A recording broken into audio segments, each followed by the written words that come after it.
الحمد لله وكفى وسلام على عباده الذين اصطفى أما بعد. أعوذ بالله من الشيطان الرجيم. بسم الله الرحمن الرحيم.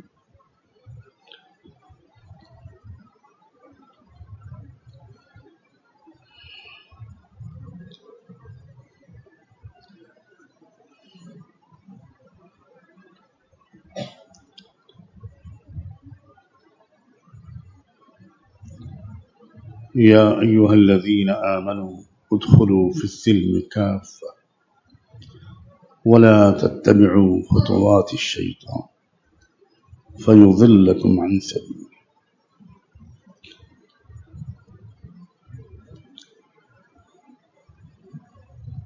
وقال تعالى: إن الله اشترى من المؤمنين أموالهم وأنفسهم في سبيل الله. سبحان ربك رب العزة عما يصفون وسلام على المرسلين والحمد لله رب العالمين. اللهم صل على سيدنا محمد وعلى آل سيدنا محمد وبارك وسلم. اللهم صل على سيدنا محمد وعلى آل سيدنا محمد وبارك وسلم.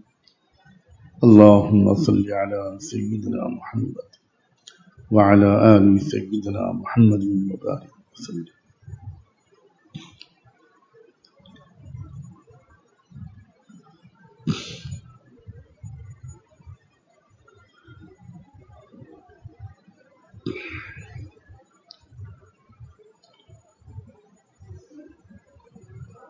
سمجھدار انسانوں کا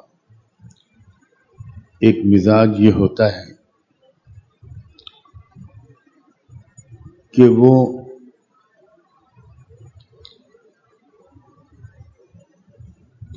جس شعبہ زندگی سے تعلق رکھتے ہیں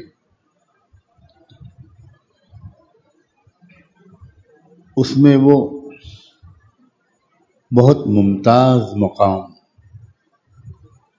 پہلی پوزیشن حاصل کرنے کی کوشش کرتے ہیں۔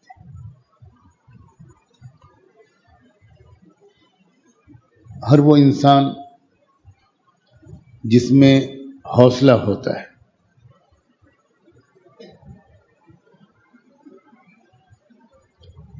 ہمت ہوتی ہے، وہ پیچھے رہنے پر راضی نہیں رہتا۔ اگرچہ آج بہت ہی افسوس اور دکھ کے ساتھ یہ بات کہنی پڑتی ہے کہ حوصلے والے لوگ، ہمت والے دین کے میدان میں آگے بڑھنے کی کوشش کرتے ہوئے نظر نہیں آتے۔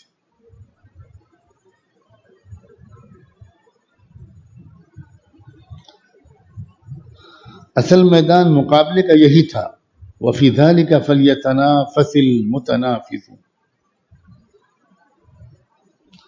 لیکن ہم دیکھ رہے ہیں امت کا جو دور زوال ہے، تاتاریوں کے حملے کے بعد جو کمر ٹوٹی تو مسلمانوں کے حوصلے پست ہو گئے۔ بحیثیت مجموعی امت کے حوصلے پست ہو گئے۔ اب ہم راضی ہیں تھوڑی بہت دینداری پر، بس آگے کا کوئی ارادہ ہی نہیں آتا۔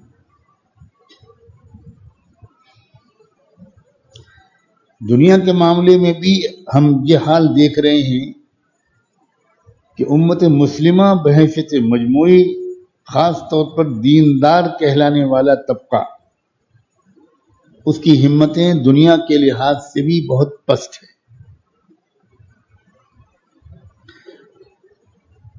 پورے دنیا میں دیکھ لیجئے، اپنے شہر سے شروع کر کے، کہ صبح سویرے دوڑنے والے لوگ، ورزش کرنے والے لوگ کون ہوتے ہیں؟ کیوں میں بتاؤں؟ مسلمان یا غیر مسلم؟ اور مسلمان اتنے زور کے خراٹے لے رہا ہوتا ہے کہ 40 کلومیٹر کے ریڈیس میں آواز پہنچتی ہے، اور جو جتنا دیندار اتنا سست،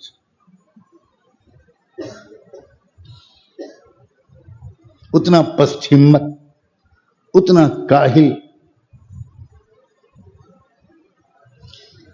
یہ امت نہیں بنائی تھی اللہ کے رسول صلی اللہ علیہ وسلم. اس سے بڑھ کر تو حضور صلی اللہ علیہ وسلم پر کوئی الزام لگ ہی نہیں سکتا. حضور نے تو جو امت بنائی تھی انتہائی چست اور چاق و چوبند لوگ تھے، بہت اونچی ارادے، مضبوط ہمت اور حوصلے والے لوگ.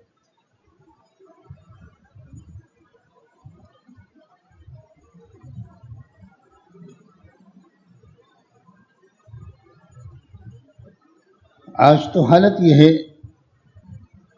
کہ دیکھنے کو آنکھیں ترستی ہیں، واقعی کسی حوصلے والے شخص نہیں ملتے. اور یہی وجہ ہے، ہر اعتبار سے ہمارے زوال اور پستی کی اصل وجہ یہ ہے.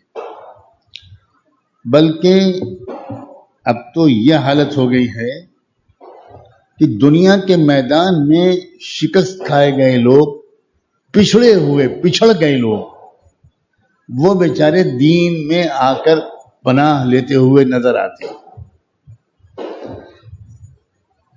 دنیا میں کے میدانوں میں کامیاب لوگ، بزنس میں کامیاب، تعلیم میں بہت آگے،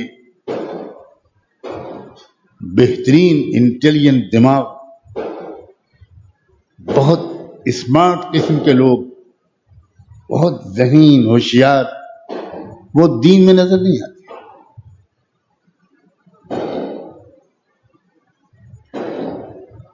اور اس کی وجہ سے دینداروں کا مجمع ایک سست اور کاہل لوگوں کا مجمع بن کے رہے.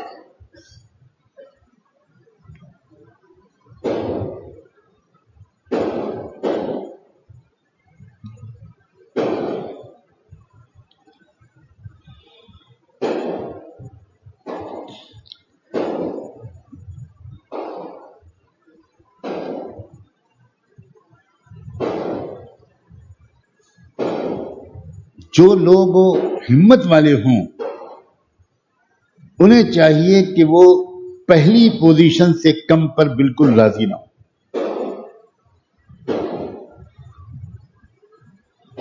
اگر درجے میں انسان طالب علم ہے اور درجے میں پہلی پوزیشن اگر نہ آئے تو اس کو روتے روتے ہلاک ہو جانا چاہیے. اتنا صدمہ ہونا چاہیے.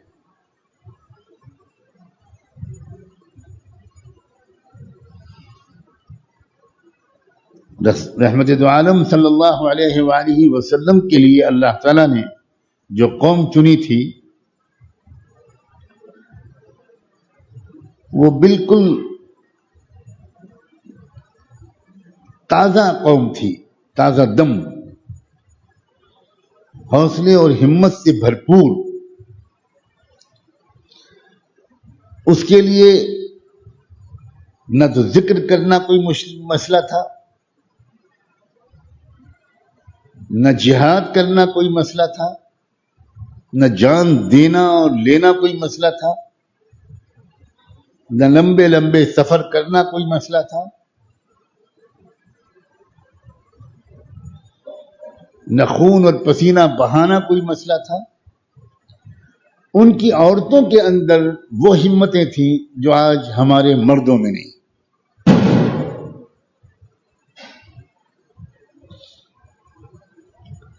اس لیے جو آپ میں سے اپنی ہمت کو بڑھا سکیں وہ ہمت بڑھائیں.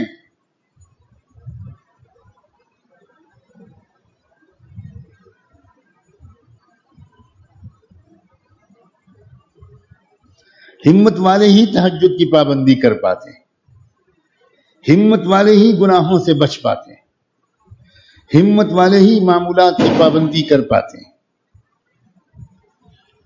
ہمت والے ہی بازار میں سے نیچی نظر کر کے گزر پاتے ہیں، ہمت والوں ہی کے پاس وہ تقویٰ مل پاتا ہے.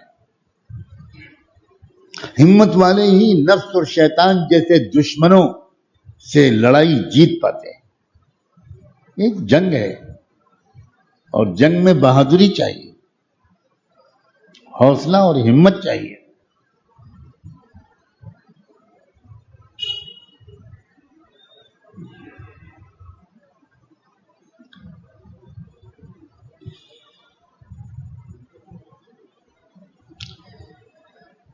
اگر آگے بڑھنا ہے دین میں تو دو فیصلے کرنے ہوں گے۔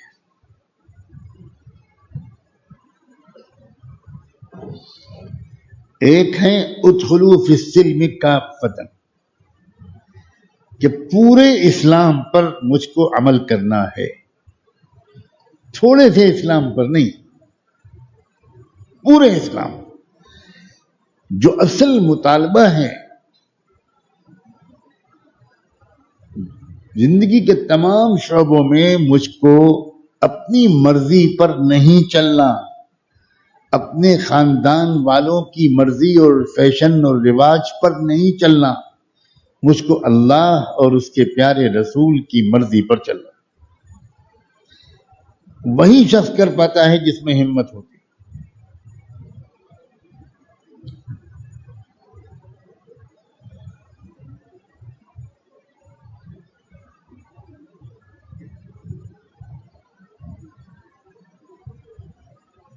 کتنے لوگ ہیں جو نماز روزے کی پابندی کرتے ہیں اور چند نظر آنے والی سنتوں پر عمل بھی کرتے ہیں، اللہ کا شکر ہے، لیکن جب ان کے گھر میں کوئی شادی یا اور کوئی تقریب ہوتی ہے تو اس میں وہ شریعت پر اور دین پر عمل نہیں کرتے،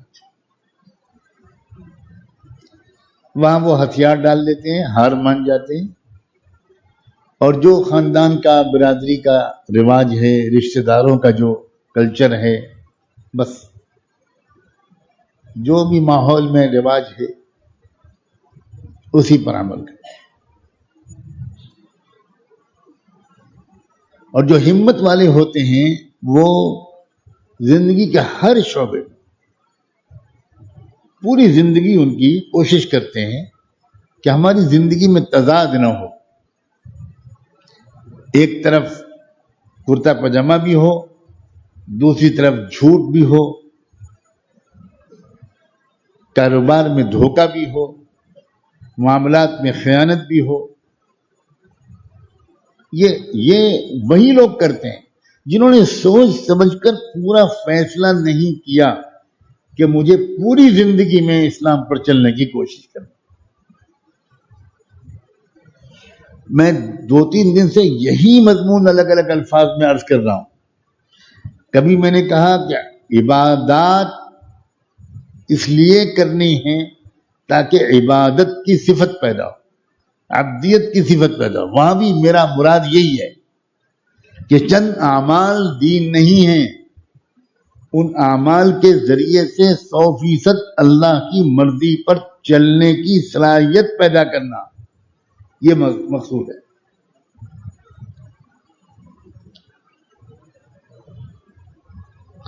عمل صالح کی تشریح بھی میں نے اسی مقصد سے کی کہ عمل صالح کا مطلب پوری زندگی کے تمام کام، تو ذہن میں رہے کہ ایک ہی مضمون ہے جس کو میں دہرا رہا ہوں، اور اللہ گواہ ہے کہ شدید ضرورت سمجھ کے دہرا رہا ہوں، کیونکہ بہت زیادہ کرب کے ساتھ یہ منظر دیکھنے میں آتا ہے ہر وقت کہ پورے دین پر چلنے کا ارادہ ہی کرنے والا کوئی نہیں ملتا، عمل کرنے والا تو دور کی بات ہے۔ انہیں ایسا لگتا ہے کہ شعوری طور پر سوچ سمجھ کے فیصلہ ہی نہیں کیا لوگوں نے۔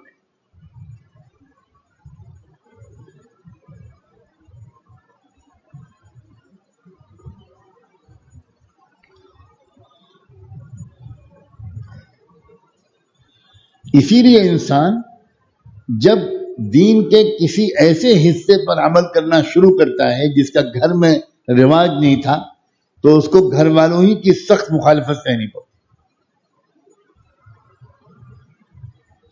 جب تک اتنے حصے پہ عمل کر رہا تھا رمضان کے روزے رکھنے پر کوئی اعتراض نہیں کرتا، یا شاید ہی کوئی اعتراض کرتا ہوں. لیکن جب وہی نوجوان رمضان کے علاوہ پیر اور جمعرات کے روزہ رکھنا شروع کرتا ہے تو گھر والے کہتے ہیں کہ بھائی موسم بہت خراب ہے، کیا کر رہے ہو، اتنی سخت گرمی ہے، یہ کیا ہے؟ اس لیے کہ اس کا رواج نہیں.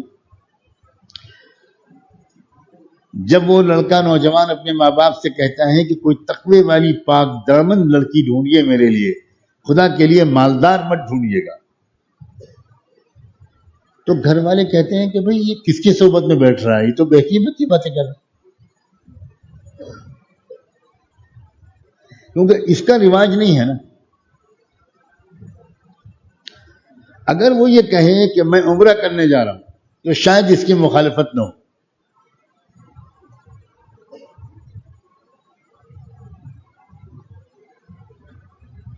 لیکن اگر وہ اپنے لباس بدلے، اپنی وضاقت بدلے تو پورا گھر مخالف ہوتا ہے. اگر اس انسان کا زندگی کا مقصد اور بدلے، اگر اس کے اندر یہ جذبات جاگیں کہ اللہ تعالیٰ نے مجھ کو جو صلاحیت دی ہے،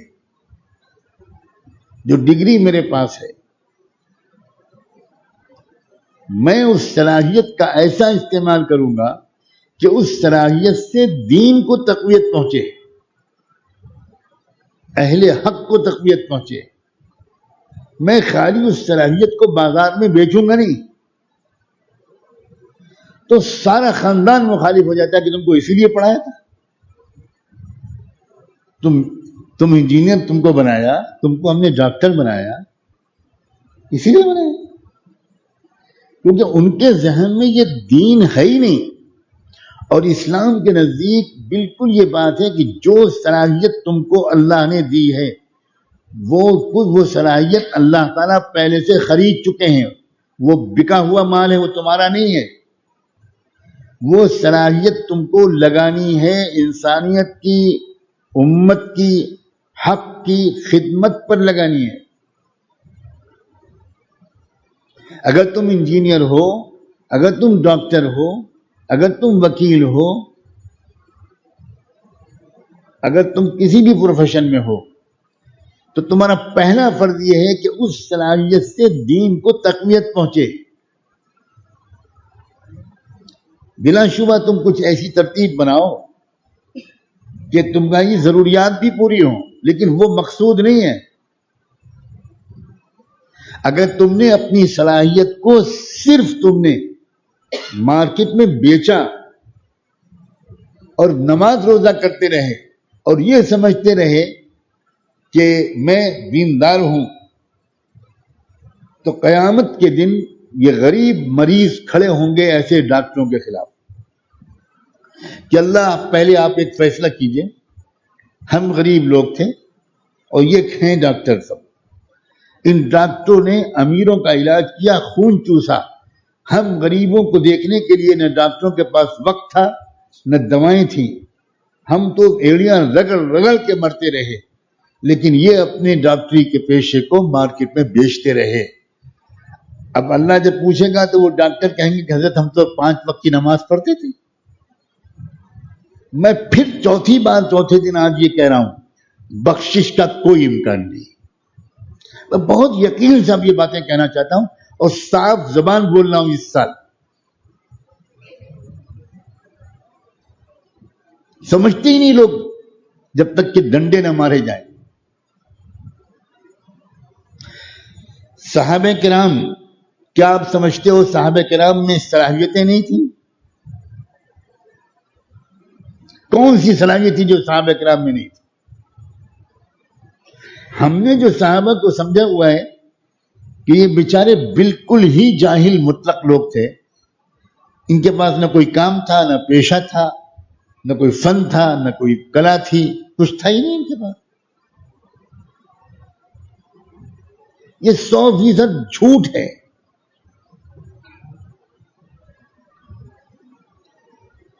اسی لیے حضور اکرم صلی اللہ علیہ وآلہ وسلم کو کسی کام کے لیے کرائے پر کسی کو ہائر کرنے کی کبھی کوئی ضرورت نہیں پڑی.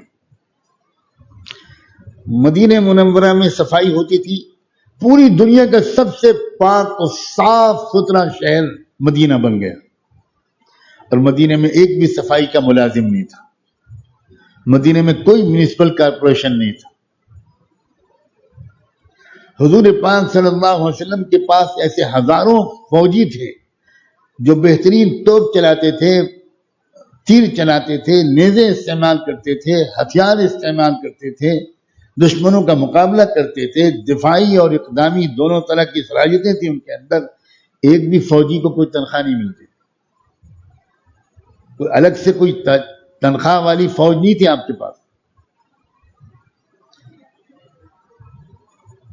ہر شخص جس میں صلاحیت ہوتی تھی وہ یہ بات سمجھتا تھا ان صلاتی و نسکی و محیایا و مماتی للہ رب العالمین. وہ سمجھتا تھا کہ اللہ نے مجھ کو یہ صلاحیت دی ہے، یہ صلاحیت اس لیے دی ہے کہ میں اس صلاحیت کے ذریعے سے دین کی خدمت کروں. دیکھو بہت دھیان سے سننا، مجھے خوب احساس ہے اس بات کا کہ بہت سے لوگوں کے لیے یہ سب مضمون بہت ہی اجنبی ہوں گے. اگر روایتی قسم کے مضمون ہی سننے ہیں تو اس کے لیے یہ جگہ مناسب نہیں. امت کی سطح کو اوپر بڑھانا چاہتا ہوں. وہی بات جو 100 سال سے بیان ہو رہی ہے وہی سنتے رہو گے تو کیا ہوگا.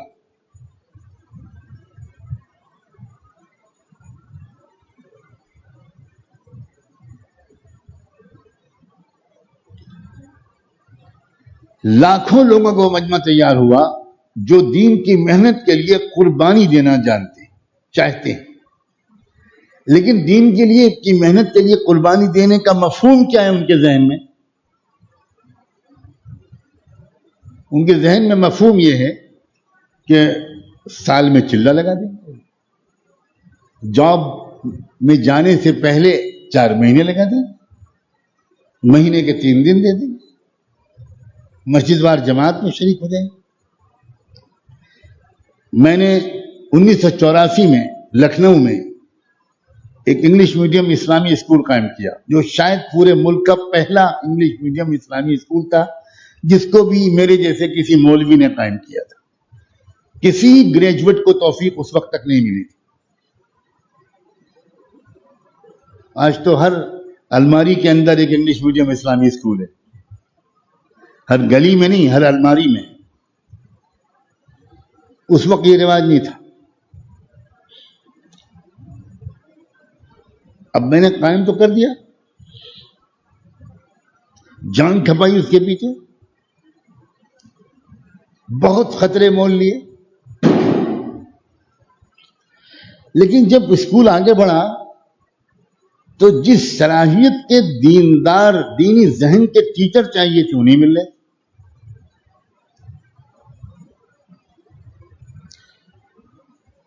جب میں بہت پریشان ہوا تو کسی سے میں نے شکایت کی، کسی بڑے سے، تو انہوں نے کہا کہ تم نے جو غلطی کی ہے اس کی سزا بھگتو. میں نے کہا کہ کیا غلطی؟ میں نے کہا کہ تبلیغ کی محنت سے ہزاروں تیار ہو چکے ہیں، تو دین کے لیے قربانی دینا چاہتے ہیں یہ ساتھی، ان کو میدان نہیں ملتا تو میں نے میدان فراہم کر دیا. اب یہ آئیں ہمارے ہاں ٹیچر بنے. وہ تو مجھے تجربے کے بعد پتا چلا کہ ان کے ذہن میں قربانی کی یہ شکل نہیں ہے. کیونکہ اگر ہم سرکاری نوکری میں جائیں گے، کسی اور جگہ پر ہم لیکچرر بنیں گے تو ہم کو تنخواہ ملے گی 25,000 اور 30,000 اور 50,000، اور اسکول میں جا کر خدمت کریں گے تو تنخواہ ملے گی 12,000 اور 15,000. یہ قربانی دینے کے لیے ہم تیار نہیں ہیں. قربانی کا مطلب ہی یہ نہیں ہے. قربانی کا مطلب سال کا چلہ ہے. اب چونکہ سال میں ایک بار بیوی کو میکے جانا ہی جانا ہے، میں بہت راز فاش کرتا ہوں، بہت راز چھپائے ہوئے ہوں. جس دن بے قابو ہو گیا سب کو ننگا کر دوں گا. ایک بار تو بیوی کو میکے جانا ہے، جنجال سے چھٹی ملے کم بخت.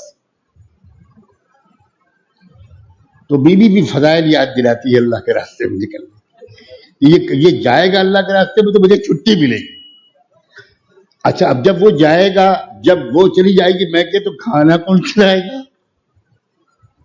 تو پھر جماعت میں جانا ہے. یہ والی قربانی دین کی قربانی، یہ مذاق ہے. صحابہ کرام نے یہ کیا تھا. کیلنڈر ہو گیا حضور سال، اب ہم تیار ہیں اللہ کے راستے میں نکلنے. صحابہ اللہ کے راستے میں اس طرح نکلتے تھے. انفروا خفافا وثقالا وجاہدوا باموالکم وانفسکم فی سبیل اللہ.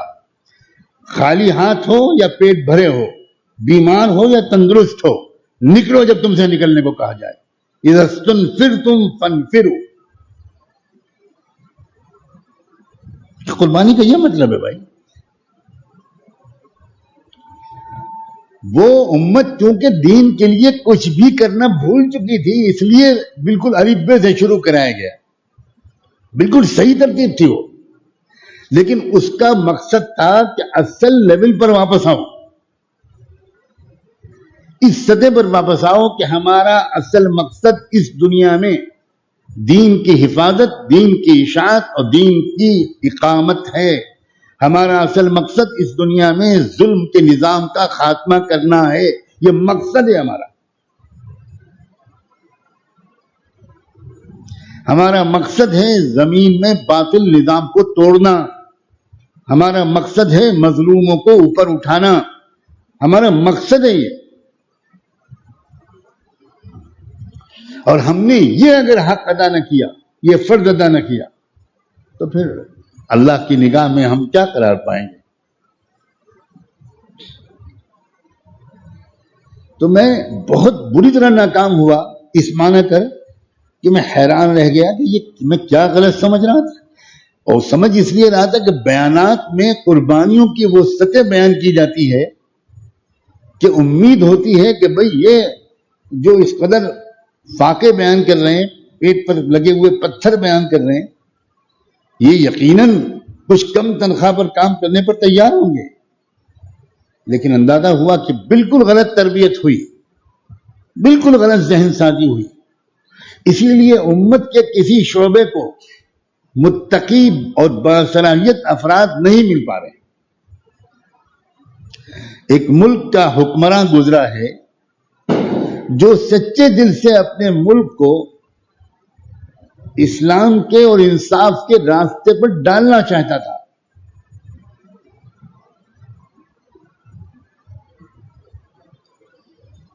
تمام قریب سے اس کو جاننے والے لوگ اس بات کی گواہی دیتے ہیں کہ اس کی نیت میں کوئی کمی نہیں تھی، لیکن وہ بری طرح ناکام ہوا.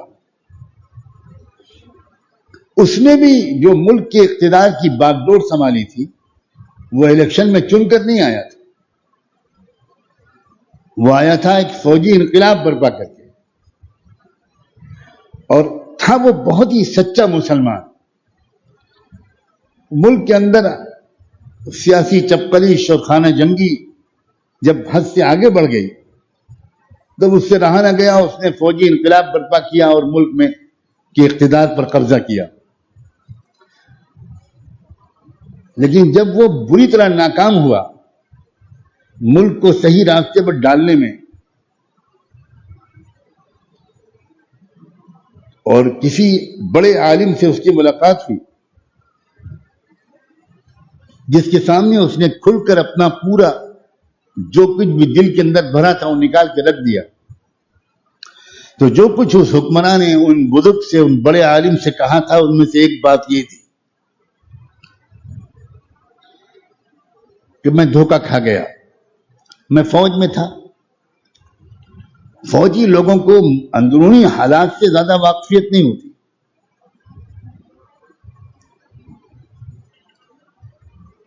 فوج کا الگ کام ہے، وہ اسی میں لگے رہتے. تو وہ اس نے کہا کہ میں نے جو انقلاب برپا کیا تو میں نے تو اس امید پر انقلاب برپا کیا کہ لاکھوں لوگ ملک کے مختلف شعبوں کو دین پر چلانے والے تیار ہیں. ان کو موقع نہیں دیا جا رہا ہے.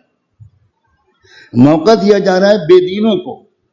جان بوجھ کر دینی لوگوں کو موقع نہیں دیا جا رہا. میں جب اقتدار میرے ہاتھ میں آ جائے گا تو میں ایک ایک کر کے تمام شعبوں میں انہی تمام لوگوں کو موقع دوں گا. میں یونیورسٹیوں کا وائس چانسلر بناؤں گا شریعت و سنت کی پابندی کرنے والوں کو, دین کی محنت کرنے والوں کو. میں جج بناؤں گا, میں اساتذہ اور لیکچرر اور ٹیچر بناؤں گا,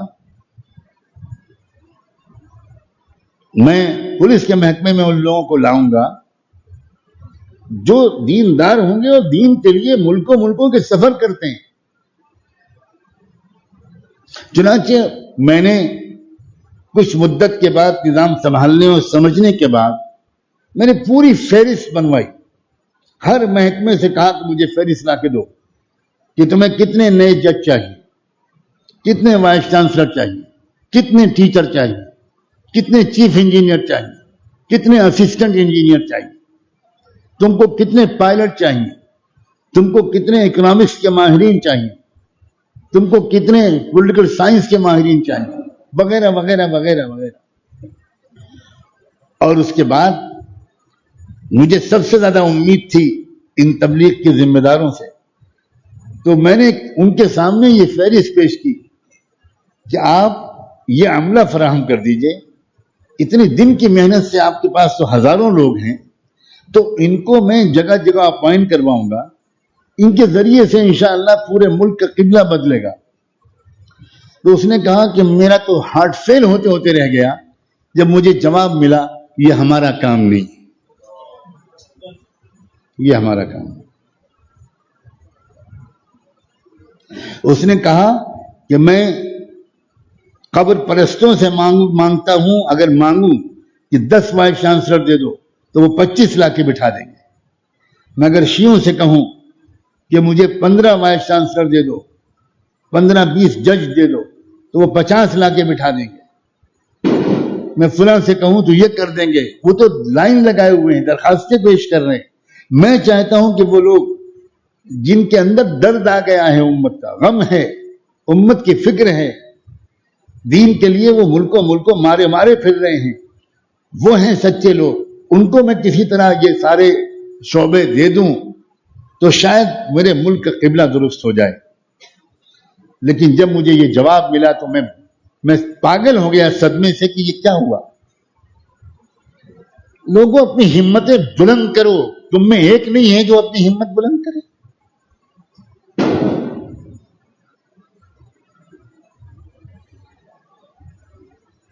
اپنی صلاحیتوں کو دین کی خدمت کے لیے پیش کرو.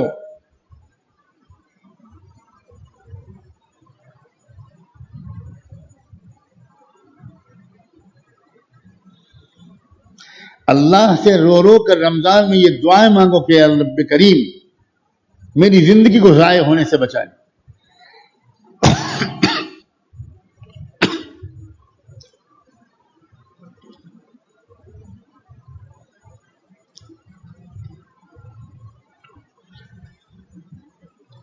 ہم کفر اور ظلم کی طاقتوں کو دندناتا ہوا دیکھ رہے ہیں.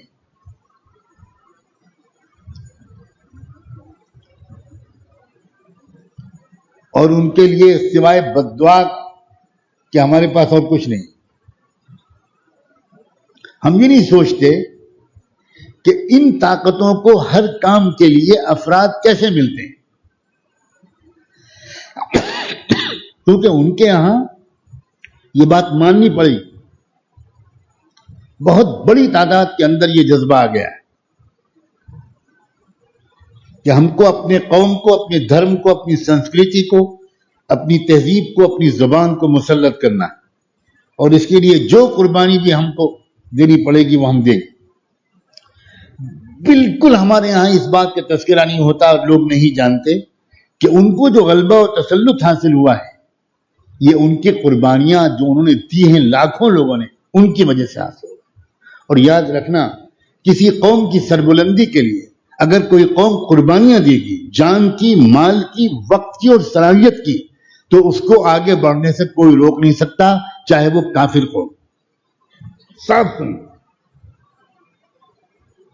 ایسا نہیں ہو سکتا کہ کافر قوم کے افراد اپنی جان, مال, وقت اور صلاحیت اپنی تہذیب کی مضبوطی کے لیے صرف کریں، اور مسلمان بالکل ہر شخص اپنا پیٹ، اپنا کیریئر، اپنا مستقبل دیکھے. نفسی نفسی کا عالم ہو مسلمانوں کے اندر، اس کے اندر دین کے لیے جان کھپا دینے اور قربانیاں دینے والے خال خال کہیں نظر آئیں. تب بھی غلبہ مسلمانوں کو مل جائے، ان کے بخل کے باوجود، ان کی بے وفائی کے باوجود، ان کی بے ایمانیوں اور بددیانتیوں کے باوجود، ان کی پست ہمتیوں اور خیانتوں کے باوجود. یہ نہیں ہے اللہ کا قانون. کفر کی سزا دنیا میں نہیں ملتی، یہ کان کھول کے سن لیں. کفر کی سزا آخرت میں ملے گی، قطعاً دنیا میں نہیں ملے گی. دنیا میں کفر کی سزا اللہ نے کبھی کسی کو نہیں دی. دنیا میں غلبے، دنیا میں طاقت کے دوسرے اسباب ہیں. کسی قوم میں آپس میں اتحاد ہوگا، کوئی قوم اپنے لیڈر کی بات مانے گی، کوئی قوم اپنے قائد کی بات مانے گی، کوئی قوم اپنے قوم کے بلندی کے سربلندی کے لیے وہ ہمت سے کام کرے گی، وقت بھی قربان کرے گی، مال بھی لگائے گی، جان بھی دے گی، صلاحیتیں بھی قربان کرے گی. وہ چاہے جتنی شدید قسم کی کافر قوم ہو، اگر اس کے مقابلے میں جو مسلمانوں کی قوم ہے، نسل ہے، اگر وہ ایسی نہیں ہے تو جب تک وہ ایسی نہیں ہوگی تب تک غلبہ کافروں کو ملے گا. اتنی صاف الفاظ میں ہمارے یہاں بات کرنے کا رواج نہیں ہے، اور مبہم الفاظ میں سمجھنے والے رہے ہی نہیں. ہماری خواہش تو یہ ہے مسلمانوں کی کہ کافر اگر چائے میں شکر ڈال دے تو چونکہ وہ کافر ہے تو کمبخت کی چائے کو کڑوا ہونا چاہیے، اس لیے کہ کافر ہے. وہ 1000 شکر ڈالے، چائے کو کڑوا ہونا چاہیے. ہم مسلمانوں کی تمنا یہ، اور ہم مسلمان چونکہ خیر امت ہیں تو ہم اگر چائے میں نیم کا اور کریلے کا جوس ڈال دیں تب بھی اس چائے کو میٹھا ہو جانا چاہیے، اس لیے کہ ہم مسلمان ہیں. اللہ کے ہاں یہ اندھیر نگری چوپٹ راج نہیں ہے، بالکل نہیں. ذرا سی غلطی احد کے میدان میں صحابہ کرام سے چند صحابہ سے ہوئی. معلوم ہے غلطی؟ ایک ڈیوٹی پر لگائے گئے تھے کہ یہاں ڈٹے رہنا جب تک ہم نہ کہیں ہٹنا مت، لیکن تھوڑی دیر پہلے ہٹ گئے. کیا نتیجہ نکلا؟ جیتی ہوئی جنگ ہار گئے. جنگ جیت چکے تھے صحابہ، تبھی تو مال غنیمت کے لیے اترے تھے. جنگ ہو چکی تھی، ذرا سی غلطی، ذرا ڈیوٹی میں تساہلی ہوئی تو 70 صحابہ شہید ہو گئے، اور خود حضور اکرم صلی اللہ علیہ وسلم کو بہت بری طرح شدید زخم آیا. سر پھٹ گیا آپ کا، پیشانی پھٹ گئی، یہاں تک زخم آیا کہ دانت شہید ہو. معمولی زخم نہیں تھا وہ جو آپ کو احد میں لگا تھا. آپ ہیلمٹ پہنے ہوئے تھے، ہیلمٹ جس کو خود بولتے ہیں. کبھی کسی صوفی کو ہیلمٹ پہنے ہوئے دیکھا؟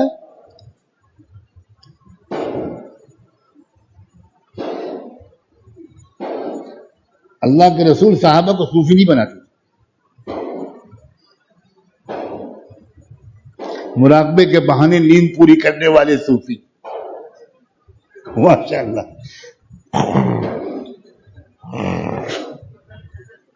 یہ مراقبہ ہو رہا، مارے تھپڑ کھینچ کے، ہر جگہ بے ایمانی، لا حول ولا قوت. صوفی جی صبح ہو گئی، اٹھیے. تب وہ خواب سناتے ہیں کہ ہاں میں تو ذرا دیر اس لیے لگی کہ میں ساتھ میں چھٹے آسمان پر تھا، اس لیے ذرا دیر آنکھ کھلنے میں دیر اس لیے لگی. حضور نے صحابہ کو صوفی نہیں بنایا، سب کچھ تھے صحابہ. ذاکر بھی تھے، شاغل بھی تھے، عالم بھی تھے، مجاہد بھی تھے، داعی بھی تھے، خادم بھی تھے، کسان بھی تھے، مزدور بھی تھے، انجینئر بھی تھے، طبیب بھی تھے، سب کچھ تھے.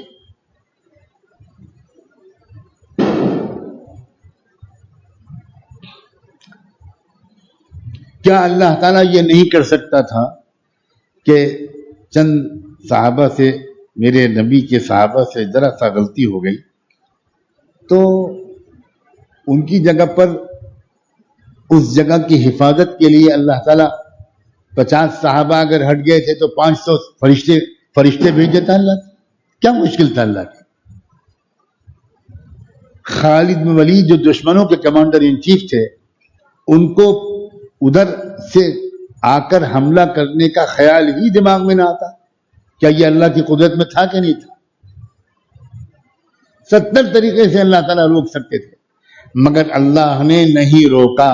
اللہ کو معلوم تھا کہ حملہ ہوگا، صحابہ شہید ہوں گے میرے رسول کے، اور میرا لاڈلا زخمی ہوگا، اور جنگ ہار جائیں گے میرے یہ لوگ، لیکن اللہ تعالیٰ نے یہ گوارا کر لیا کہ یہ سب ہو جائے، مگر مسلمانوں کو کاہل بنانا اور سست بنانا یہ نہیں گوارا فرمایا، کیونکہ اگر ایک بار اس غلطی کے باوجود مدد آ جاتی تو قیامت تک کے لیے ایک مزاج ہوتا کہ جو چاہو کرو، اللہ تعالیٰ تو کر ہی دیں گے۔ نہ نہ نہ نہ، بالکل نہیں، بالکل نہیں۔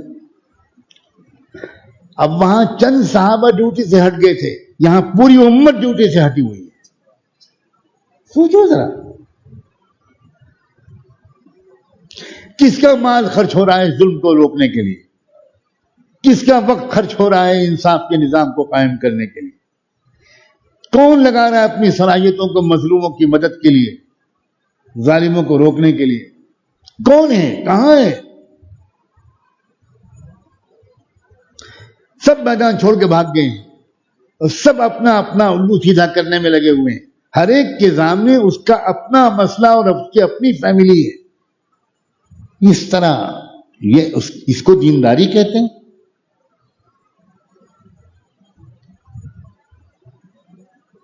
سب لوگ یعنی یقین مانو، ہر ایمان والے کو جاننا چاہیے کہ بھائی میری جان، میری صلاحیت، میرا وقت، میرا مال، یہ اللہ تعالیٰ خرید چکا ہے۔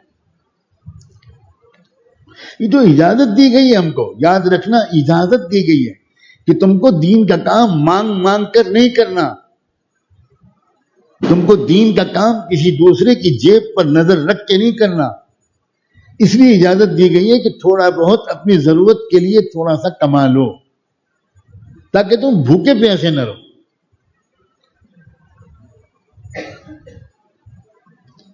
اس پوری ترتیب کو امت میں بالکل بھلا دیا گیا ہے، بالکل بھلا دیا گیا۔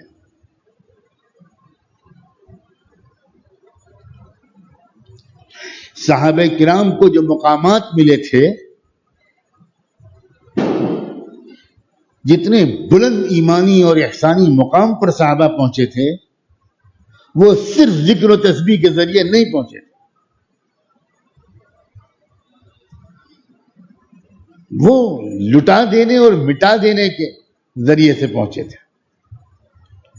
ان کے چھوٹے چھوٹے بچوں کی تمنا تھی کہ اللہ کے رسول اس جہاد کے لیے قبول کر لیجیے۔ روتے تھے، روتے تھے، مائیں لے کر آتی تھی بچوں کو، چھوٹے بچوں کو۔ عورتوں کی تمنائیں کیا تھی؟ ایک نوجوان کو اس کی خوشامد پر حضور نے قبول کر لیا جہاد کے لیے، تو دوسرا نوجوان آ کر رونے لگا، باقاعدہ آنسوؤں سے رونے لگا۔ حضور فرمایا کیا بات ہے بیٹا؟ کہا آپ نے فلاں کو لے لیا، سمورہ کو لے لیا، مجھے بھی لے لیجیے۔ بیٹا تم چھوٹے ہو، وہ بھی تو میرے برابر ہے۔ اللہ کے رسول ایک کام کیجئے، میری اور اس کی کشتی کا مقابلہ کرا دیجیے، اگر میں جیت جاؤں تو لے لیجئے گا، اگر میں ہار جاؤں تو واپس کر دیجیے۔ حضور نے فرمایا یہ ٹھیک ہے۔ اب سارے صحابہ تماشا دیکھ رہے ہیں، اللہ کے رسول بیٹھے دیکھ رہے ہیں، اب دونوں تیار ہو کے اترے دنگل میں کشتی لڑنے کے لیے۔ اب یہ کان میں کہتا ہے زندگی پر احسان مانوں گا، اگر میں تم کو ہرا نہ پاؤں تو تم ہار جانا۔ دیکھو تم کو تو قبول کر لیا گیا، اب میرا مسئلہ ہے، تو میں زندگی پر احسان مانوں گا، تم ذرا جان بوجھ کے ہار جانا۔ کان میں خوشامد کر رہا ہے کشتی شروع ہونے سے پہلے، اور پھر آخر دونوں کی کشتی ہوتی ہے اور واقعی وہ ہار جاتے ہیں اور یہ جیت جاتا ہے. تو یہ اچکتا پھاندتا دوڑتا حضور کے پاس جاتا ہے. حضور کہتے ہیں بھائی اب تو شرط میں نے تمہاری مان لی تھی, اب میں تم کو واپس نہیں کرتا. کہاں ہے یہ تمنا کسی کے دل میں؟ کیا سمجھائے لوگوں؟ لوگ آسان سمجھتے ہیں مسلمان ہونا. اگر ہمارے جیسے مسلمان ہونے کو اسلام سمجھا جاتا تو ابو جہل بھی اسلام لاتا, وہ سارے لوگ اسلام لاتے. ان کو اگر لگتا کہ اسلام لانے میں کچھ ہے ہی نہیں بلکہ زیادہ بڑھیا بریانی ملے گی, تو پھر کیا مسئلہ ہے؟ ہم لوگوں نے اسلام کا حلیہ بگڑا.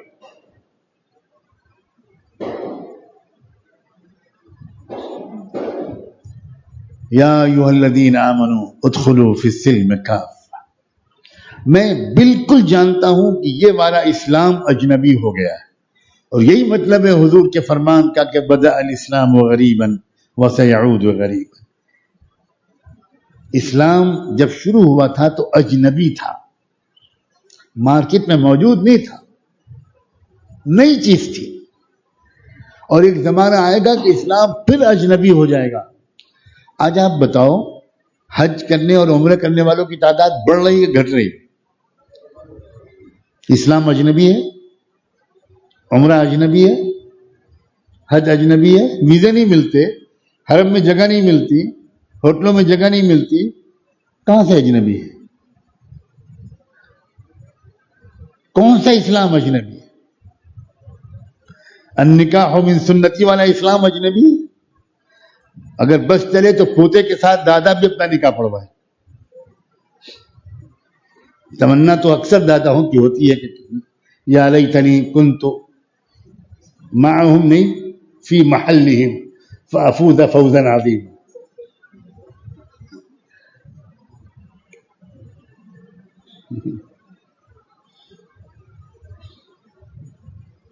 کون سا اسلام اجنبی ہے بھائی؟ کیا اجنبی ہے؟ اجنبی حقیقی اسلام ہے جس میں وفا ہے اللہ کے ساتھ, جس میں مقصد زندگی ہے اعلاء کلمت اللہ, جس میں مقصد یہ بنتا ہے, جس میں شادی کرنے سے پہلے نوجوان لڑکا صاف صاف کہہ دیتا ہے اپنے والدین, کوئی ہجک نہیں. ادب و احترام الگ چیز ہے, اور زندگی کو برباد کر دینے والا ادب و احترام نہیں چاہیے. صاف کہا جاتا ہے دیکھیے میری زندگی کا مقصد اللہ کے دین کی خدمت ہے, ملک اور ملت کی خدمت. میں بہت بڑے مقاصد کی تمنا, آپ کی تربیت کی طفیل میرے سینے میں آ گئی ہے. اللہ کے واسطے میرا رشتہ ایسی جگہ کیجیے گا جو میرے پیروں میں زنجیر نہ ڈالے. کہاں ہیں وہ لوگ؟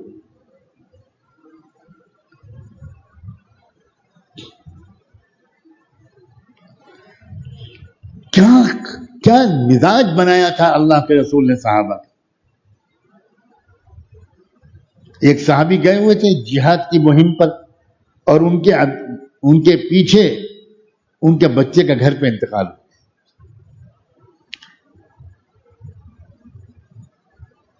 اب واپس جب آنے لگے تو سنت اور حکم کے مطابق انہوں نے اپنی بیوی کو گھر میں اطلاع کروائی کہ اب ہم قریب پہنچ گئے ہیں اور انشاءاللہ فلاں وقت تک گھر پہنچ جائیں. حکم ہے شریعت کا کہ بغیر اطلاع گھر میں نہ پہنچو. تو ان کی بیوی تیار ہو گئی شوہر کے استقبال کے. اب بڑا مسئلہ یہ تھا کہ شوہر آتے ہی بیٹے کو پوچھیں گے, بیٹا تو قبر میں سو رہا ہے. اب اگر میں نے آتے ہی ان کو بتا دیا کہ بیٹے کا انتقال ہو گیا تو مہینوں کے بعد آئے ہیں, ایک خوشی کی کیفیت ہوتی ہے شوہر کے دل میں کہ اتنے دن کے بعد گھر پہنچ رہا ہوں, ملاقات ہوگی. اچھی طرح جانتی تھی وہ خاتون کہ کن تمناؤں کو لے کر میرے شوہر آ رہے ہوں گے. اگر آتے ہی میں نے بتا دیا ان کو تو ان کا دل ٹوٹ جائے گا. اب یہ کوئی ماں کے دل سے پوچھے کہ کیا کیفیت ہوگی اس ماں کے دل میں. مگر ماں وفادار عورت تھی, بڑے مقاصد کے لیے سوچنے والی عورت تھی. شوہر آئے گھر میں, سلام دعا ہوئی, ملاقات ہوئی, کچھ دیر ادھر ادھر دیکھنے میں بچے لڑکا تھا تو ان کا کہ وہ آرام سے سو رہا ہے. تو وہ بیچارے سمجھے کہ وہ بچہ سو گیا, بچے جلدی سوتے ہیں. بہت ہی پیار محبت کے ساتھ وہ رات گزری, خوشیوں بھری رات گزری.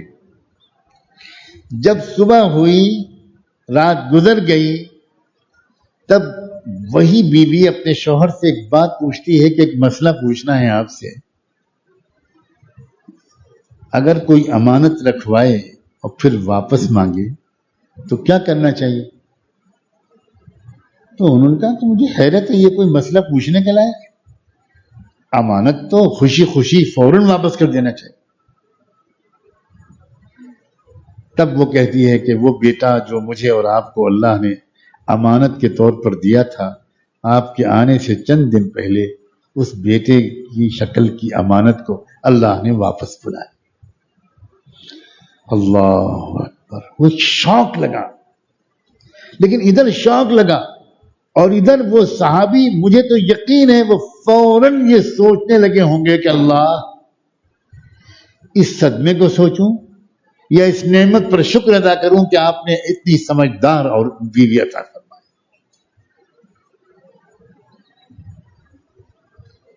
چنانچہ بھاگتے ہوئے گئے حضور کے پاس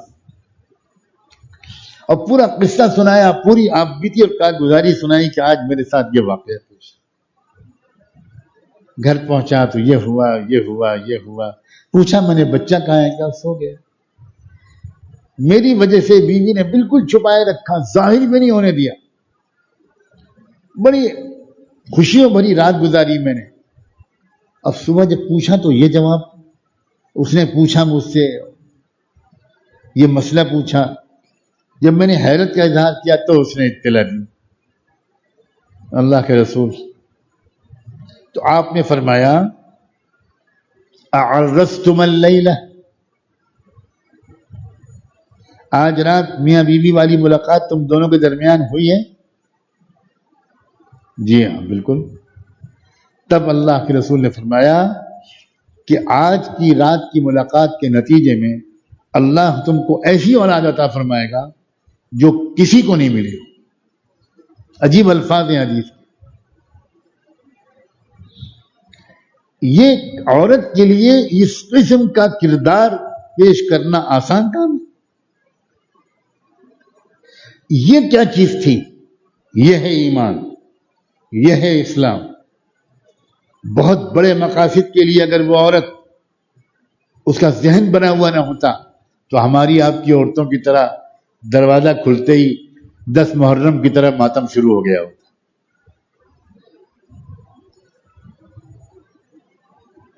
رونا پیٹنا چلانا, آپ تو جب دیکھو جماعت میں جاتے رہتے ہیں, گھر والوں کی کوئی فکر نہیں. دیکھیے بچہ بھی مر گیا, کوئی تھا نہیں جو اس کو حکیم کے یہاں ڈاکٹر کے یہاں لے جاتا. اور وہ ہو سکتا ہے کہ یہ سب کہنے والی عورت بھی 5 وقت کی نماز پڑھتی ہو. میں بار بار یہ سمجھانا چاہ رہا ہوں, اللہ ہی سمجھائے گا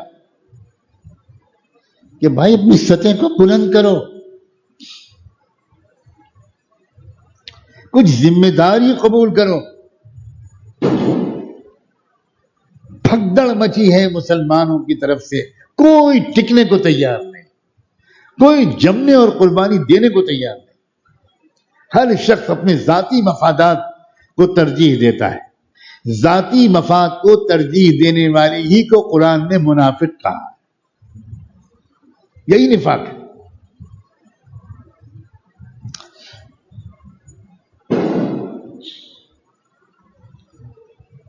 اللہ تعالی نوجوان ایک ایسی نسل اسلام کو عطا کر دے جو وفادار اور بہت بڑے مقاصد کے لیے چھوٹی چھوٹی باتوں کو بیچ میں رکاوٹ مت آنے بہت بڑے مقاصد ہیں جو ایک بار اگر دل میں وہ بڑے مقاصد اتر جائیں تو کوئی چھوٹی چیز اپیل نہیں کرتی. چھوٹی چیزوں اپیل اسی شخص کو کرتی ہیں جس کے ذہن میں کچھ بڑے مقاصد.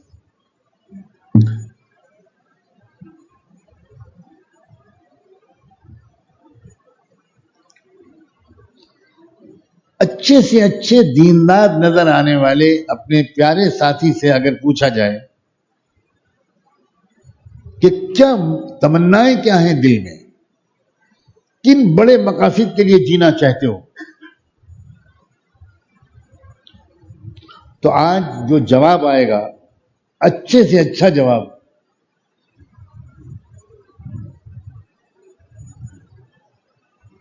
کیا ہے؟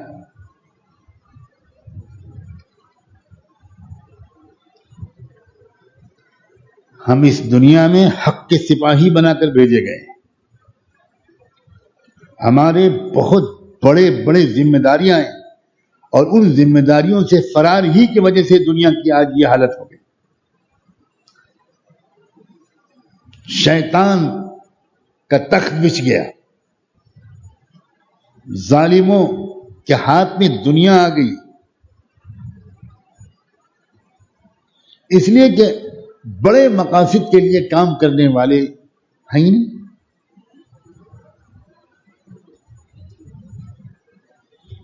اور اللہ تعالیٰ کا عجیب معاملہ ہے کہ جب کوئی انسان بڑے مقاصد کی تمنائیں کرنا شروع کرتا ہے، اللہ تعالیٰ سے خوب دعا مانگنا شروع کرتا ہے کہ اللہ میرے دل کی گرہوں کو کھول دیجئے، اور یہ بوڑھا بندہ جو کہنا چاہ رہا ہے اگر یہ سچ ہے تو مجھے شرح صدر عطا کر دیجئے، مجھے بلند حوصلہ دے دیجئے، اور چپکے میں اللہ میں آپ سے عہد کرتا ہوں لیکن آسان کر دیجئے کہ اللہ میں بہت کمزور آدمی، میں دباؤ کو قبول نہیں کر پاؤں گا، رشتہ داروں کا دباؤ، ماں باپ کا دباؤ، فلاں کا دباؤ، دوستوں کا دباؤ، ماحول کا دباؤ، میں 2 منٹ میں بالکل سب میری تمنائیں دل سے نکل جائیں گی.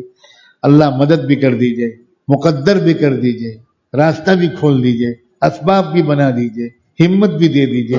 جو اللہ تعالیٰ سے اس طرح کی دعائیں کرنا شروع کرے گا، ایک وقت آئے گا کہ اللہ کو جب یقین ہو جائے گا کہ میرا بندہ سچے دل سے مانگ رہا ہے تو اللہ تعالیٰ راستے کھول دے.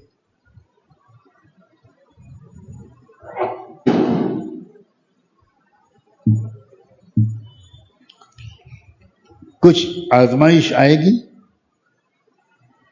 یقیناً آئے گی، لیکن اس آزمائش میں جمنے کا حوصلہ بھی اللہ کی طرف سے مل جائے گا.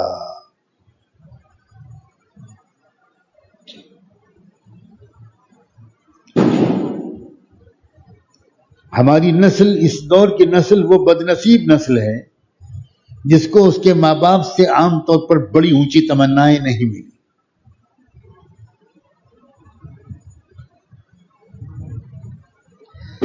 اور وہ نسلیں ہماری بڑی خوش نصیب تھیں جن کو ماں کے پیٹ سے اور ماں کی گود سے، ماں کی چھاتی سے، ماں باپ کی صحبت اور دعاؤں سے بچپن سے انقلابی تمنائیں ملتی تھی، بہت اونچی اونچی تمنائیں ملتی تھی. آج ہمارے اکثر لوگ ایسے ماحولوں سے محروم.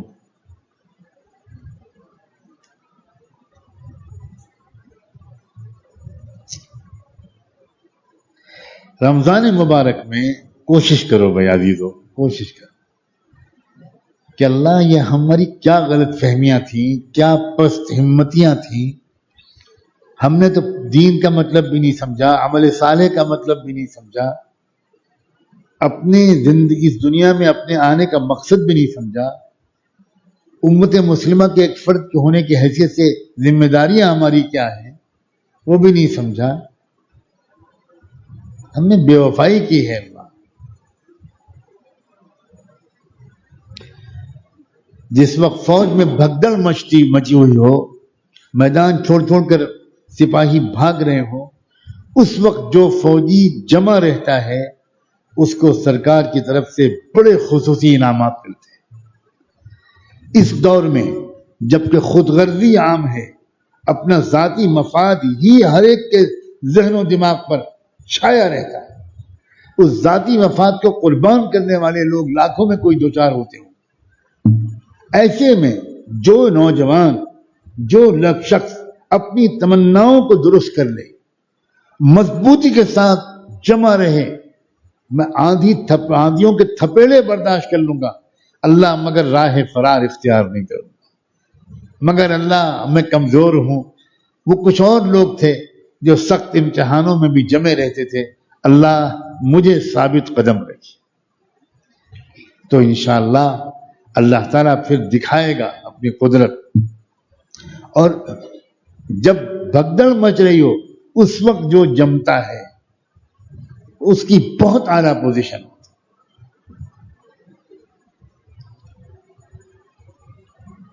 بوڑھا بھی اپنی ہمت کو بلند کر سکتا ہے، جوان بھی کر سکتا ہے، اور مرد کی طرح عورت بھی کر سکتی ہے۔ اللہ تعالیٰ نے حضرت ابراہیم علیہ السلام، حضرت اسماعیل علیہ السلام، حضرت حاجرہ، ان تینوں میں یہ نمونے ہم کو دکھا دیے۔ یہ عذر مت کرنا کہ اللہ اب تو میری عمر زیادہ ہو گئی، میں نہیں کر سکتا۔ دیکھو میرے بندے ابراہیم، یہ بھی عذر مت کرنا میں تو ابھی نوجوان ہوں، ابھی تو میری ہنسنے کھیلنے کی عمر ہے، ابھی تو میں نے دنیا میں دیکھا ہی کیا ہے۔ یہ بھی مت کرنا، دیکھنا اسماعیل اپنے گلے پر چھری چلوانے کے لیے کیسا تیار۔ یہ بھی مت کہنا کہ میں تو ساس ہوں، میں تو بہو ہوں، میں تو عورت ہوں، میرا کام تو یہ سب بڑے بڑے مسائل کو سوچنا نہیں ہے، یہ سب باتیں تو میں برداشت بھی نہیں کر سکتی۔ بالکل، اگر تمہارے دل میں یہ خیال آیا کہ یہ میرا کام نہیں ہے تو حضرت حاجرہ پر نظر ڈالنا۔ اللہ نے کیا نمونے پیش کیے۔ کاش کہ ہمارے دل کے اندر یہ پست ہمتی، یہ کمزور ارادے یہ ختم ہوں، اور ہم بھی کچھ اونچے اونچے عزائم کر سکیں، کچھ کر سکیں کہ ہم اپنی زندگی میں کچھ ایسے کام کر کے دنیا سے جائیں۔ ہر شخص کی لائن الگ ہو سکتی ہے،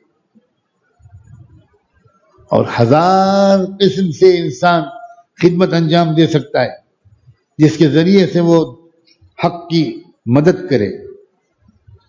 اللہ تعالیٰ نے دین کی نصرت کی فضیلت بیان کی، دین کی نصرت کی شکل متعین نہیں کی۔ آج شکلوں پر اصرار ہو رہا ہے، کسی ایک جگہ پر بھی قرآن میں شکل متعین نہیں۔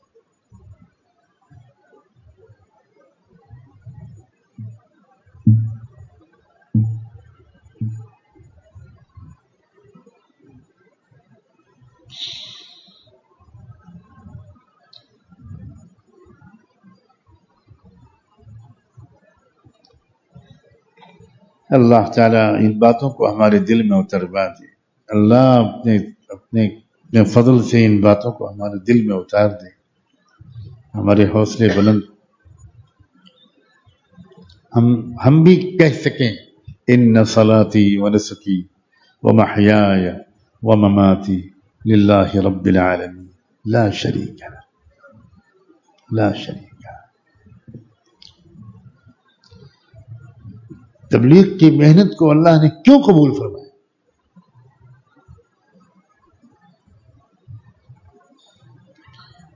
اس کے اولین دور میں وہ قربانیاں دی گئی ہیں جن کو کوئی سوچ بھی نہیں سکتا، واقعی وہ قربانیاں دی گئی۔ اللہ تعالیٰ نے اس کو پسندیدگی کی نظر سے دیکھ لیا، چنانچہ پورے عالم میں اس قدر خیر پھیلا۔ جب اسی محنت کی ہماری تیسری چوتھی نسل نے اپنی اسی محنت کو اپنے اغراض کے لیے استعمال کرنا شروع کر دیا، جب وہاں بھی ذاتی مفاد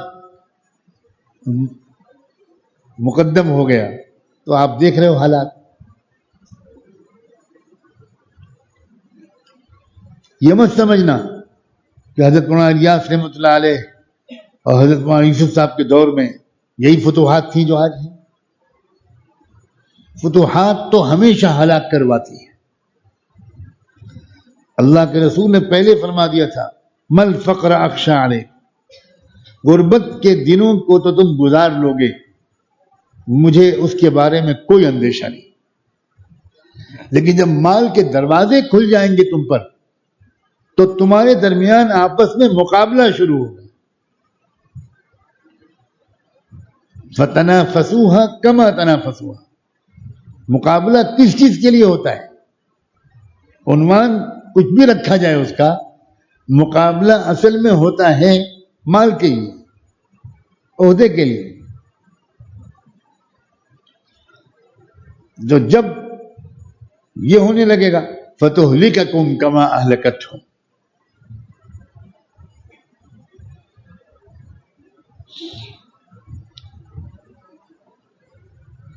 حضرت مولانا الیاس رحمۃ اللہ علیہ نے زندگی کا خاصا دور ایسا گزارا ہے کہ شدید غربت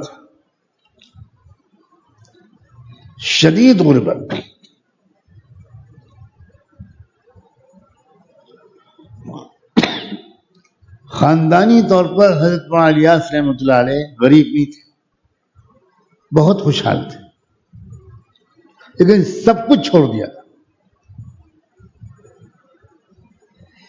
ایک آگ لگی تھی ان کے سینے میں، ایک آگ. پھر زندگی میں وہ دور آیا کہ رمضان کے مہینے میں سحری اور افطار دونوں وقت ایک بھی روٹی کا ٹکڑا موجود نہیں، ایک پیالی دودھ موجود نہیں. نہ گھر میں نہ باہر. مہمان جو بھی تھوڑے بہت تھے، سحری میں دسترخوان لگا، کیا رکھا گیا؟ ایک کڑوا پھل ہوتا ہے گولر جس کو ہمارے ہاں کہتے ہیں، جو انسان تو کھا ہی نہیں سکتا، اسے بکرے وغیرہ کھاتے ہیں. وہیں پر وہ درخت لگا ہوا تھا، تو وہ گولر کے پھل توڑ کر دسترخوان پر رکھ دیے گئے اور پانی رکھ دیا گیا. حضرت مولانا الیاس نے بھی وہی کھا کے پانی پی لیا، جس کو ہمت ہو سکی اس نے بھی وہی کھا کے پانی.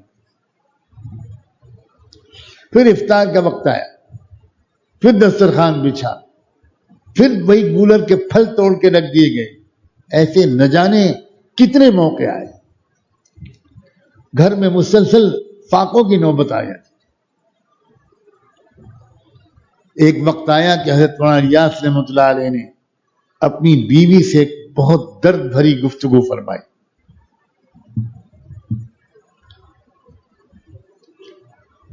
اس گفتگو کا خلاصہ یہ ہے کہ انہوں نے اپنی بیوی سے فرمایا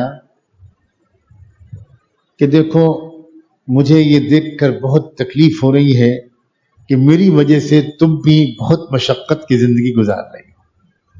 تم کو اسے آج کی عادت نہیں تھی، تم کھاتے پیتے گھرانے کی ہو. اب تو مجھے لگتا ہے کہ میری زندگی شاید اسی طرح کی گزرے گی، تو میں نہیں چاہتا کہ تم اتنی تکلیف میں زندگی گزارو. میں تم کو طلاق دے کر گھر بھجوا دوں گا. اللہ کرے مجھ سے بہتر تم کو کوئی جیون ساتھی مل جائے اور اتنی مشقت تم کو نہ اٹھانی پڑے. خاموش سنتی رہی ان کی اہلیہ مکرمہ، کچھ نہیں بولی. اٹھ کے گئیں. گھر میں ایک چھوٹی سی کوٹری اس زمانے میں ہر گھر میں ہوا کرتی تھی، اور اس کے پیچھے بڑے راز تھا کہ جو غلہ آتا تھا فصل کا یا خرید کر، عام طور پر فصل کا غلہ آتا تھا، تو وہ غلہ چھان پھٹک کر کے اس کوٹری میں رکھ دیا جاتا تھا، اور اس کے بعد اس پر چادر وغیرہ ڈھک دی جاتی تھی. خوب بسم اللہ پڑھ کے قرآن کی آیتیں دم کر، اور اس کے اندر سے نکالا جاتا رہتا تھا بسم اللہ پڑھ کے، اور اللہ تعالیٰ برکت نصیب فرماتے. تو اس کوٹری میں اب کوئی غلہ تو رکھا نہیں تھا، وہ تو خالی ہو گئی تھی. حضرت مولانا الیاس کی اہلیہ مکرمہ اس کوٹری میں گئیں اور وہاں کہیں چھپا کے رکھی تھی انہوں نے کوئی اپنی پوٹلی، اس میں کچھ زیورات تھے اور کچھ پیسے تھے.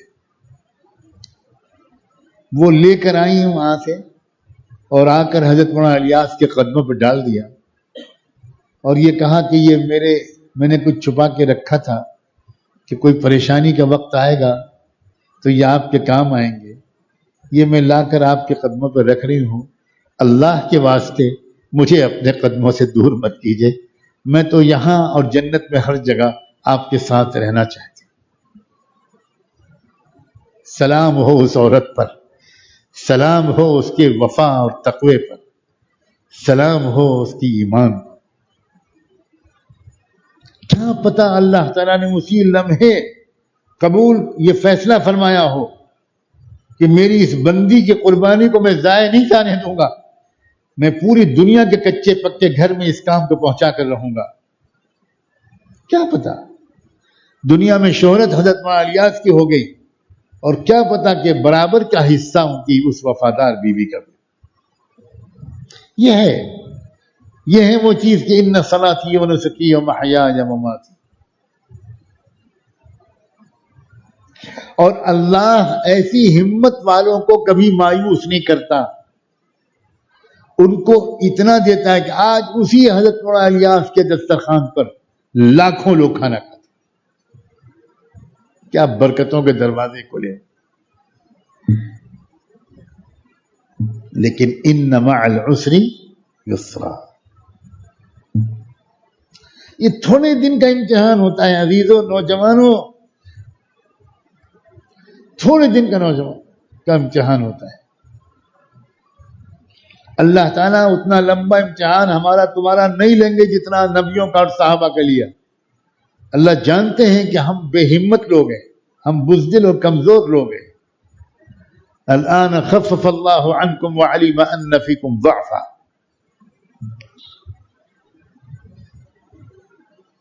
لیکن امتحان لیں گے ضرور.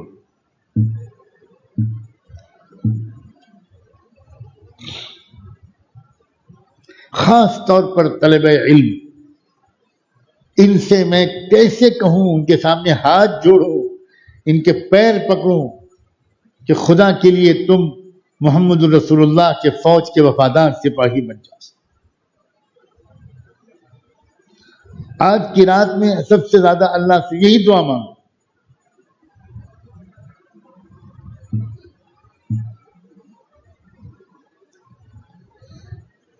قابلیت اصل نہیں ہے، قبولیت اصل ہے. اگر اللہ نے قبول کر لیا تو بس دونوں جہان میں کامیابیاں قدم چومیں گی انشاءاللہ. اللہ تبارک و تعالی خدا کرے کہ یہ بات جو حق ہو اور یہ ہمارے اندر اتر جائے، ہمارے اندر اتر جائے. اللہ کے بندو، ہم اپنا سودا بیچ چکے ہیں، اللہ خرید چکا ہے.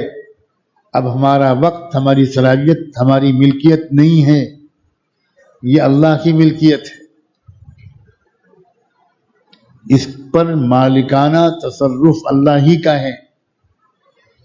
اللہ تعالیٰ جہاں کہے گا وہاں ہم کو استعمال کرنا ہوگا. اپنی مرضی سے ہم اس دنیا میں نہیں جی سکتے.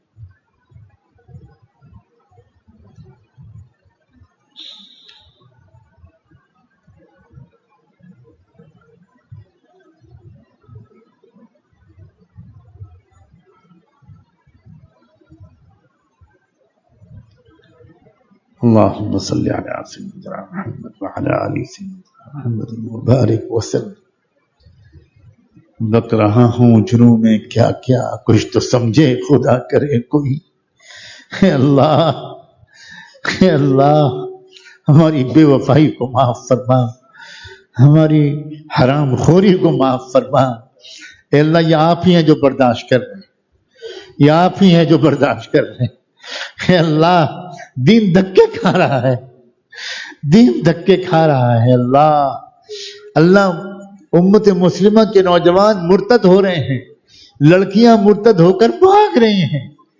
کل کسی نے بتایا، اب کلیجہ پھٹ گیا کہ نانوتا سے بھی ایک لڑکی مرتد ہو کر گئی، تھانہ بھون سے بھی ایک لڑکی مرتد ہو کر گئی. اب اللہ کیا مکے مدینے کی باری بچی ہے؟ اے اللہ یہ ہم کمینوں کی بے وفائی کا نتیجہ ہے. اللہ یہ ہم کمینوں کی بے وفائی کا نتیجہ ہے. ہم نے محنت نہیں کی، ہم نے صرف اپنے پیٹ و شرمگاہ کی پوجا کی ہے. اللہ ہم نے پیٹ و شرمگاہ کی پوجا کی ہے، ہم نے اپنے اغراض کی پوجا کی ہے. اللہ ہم جھوٹ بولتے ہیں کہ ہم توحید والے ہیں. اللہ ہم تو سر سے پیر تک مشرک بن گئے. اللہ اے رب کریم، اے اللہ ہمارے عزیز نوجوانوں کو بچا لیجیے. اے اللہ ہم سب کو بچا لیجیے. اللہ ہم سے کچھ کام لے لیجیے. اے اللہ کچھ کام لے لیجیے. اے اللہ کچھ کام لے لیجیے. بعض نوجوانوں کے دل میں جذبات آتے بھی ہیں تو گھر والے اجازت نہیں دیتے، گھر والے رکاوٹ بنتے ہیں. اللہ ہم اپنے دل دماغ کو بھی آپ کے حوالے کرتے ہیں، اپنے گھر والوں کے دل و دماغ کو بھی آپ کے حوالے کر دیتے ہیں. جی جان سے دین کی محنت پر مٹ جانے کی توفیق عطا فرما، قربان ہو جانے کی توفیق عطا فرما. اللہ آپ کے رسول تو یہ تمنا کرتے تھے کہ کاش کہ مجھے 100 مرتبہ اللہ زندگی اور موت پھر زندگی دیتا، 100 زندگیاں دیتا اور 100 مرتبہ میں اللہ کے راستے میں اپنی زندگی قربان کرتا. اللہ ان کو اللہ جو بخشائے تھے، جو معصوم تھے، وہ 100 مرتبہ شہید ہونے کے لیے تیار. ہم ایک انگلی کے ناخن پیش کرنے کو تیار نہیں. قیامت کے دن ہمارے ساتھ کیا معاملہ ہوگا؟ اللہ کیا ہم مومنین کے ساتھ کھڑے کیے جائیں گے یا منافقین کے ساتھ کھڑے کیے جائیں گے یا کفار کے ساتھ کھڑے کیے جائیں گے؟ رب کریم، یہ رمضان کی رات ہے، یہ رمضان کی رات ہے، اور اللہ اس عاجز نے کچھ عجیب باتیں آج کی ہیں. اللہ ان بندوں کے دلوں پر شاک نہ گزرے، ان کو تحمل نصیب فرما. اللہ ان کو قدر نصیب فرما. اللہ استعداد نصیب فرما. اللہ صلاحیت نصیب فرما. اللہ ہم سب کو اپنے دین کے مخلصانہ خدمت کے لیے قبول فرما. جو زندگی غفلت میں گزر گئی اس کو معاف فرما. جو زندگی خالی پیٹ کی پوجا کے لیے گزر گئی اس کو معاف فرما. اے رب کریم، بلند مقاصد کے لیے جینا اور بلند مقاصد کے لیے مرنا اللہ ہماری قسمت میں لکھ دیجئے. اللہم احینا سعداء وامتنا شہداء. اللہم احینا سعداء وامتنا شہداء. اللہم احینا سعداء وامتنا شہداء. اللہم ارزقنا